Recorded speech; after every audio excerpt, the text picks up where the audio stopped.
छताई बानी राम जी के काम करे आई बानी काला देखी काहे पाछताई बानी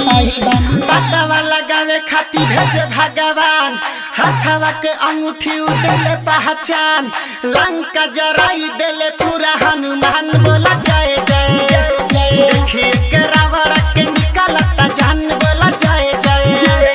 लंका जराई देले पूरा हनुमान बोला जय जय राम जी के काम करे आई बानी फल देखी काहे पाछताई बानी राम जी के काम करे आई बानी फल देखी काहे पाछताई बानी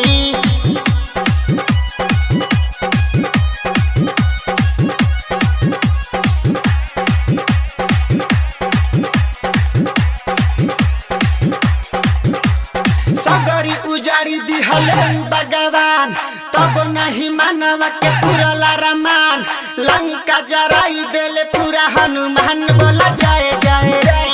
देखिए के रावण के निकलता जान बोला जय जय लंका जराई देले पूरा हनुमान बोला जय जय राम जी के काम करे आई बानी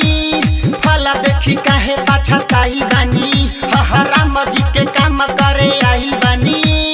फल देखी काहे पाछताई बानी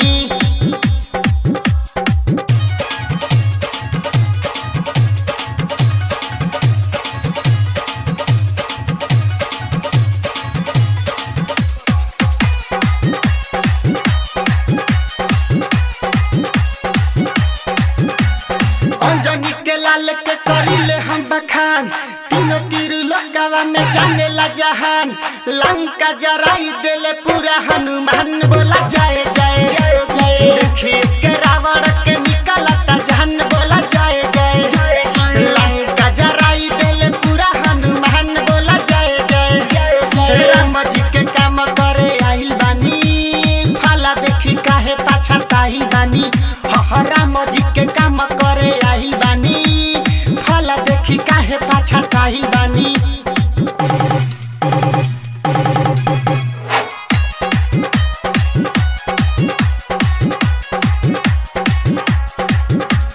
राम जी के डूबे नहीं देले कबो शान संदीप सत्यारथी के उहे बारे जान लंका जराई देले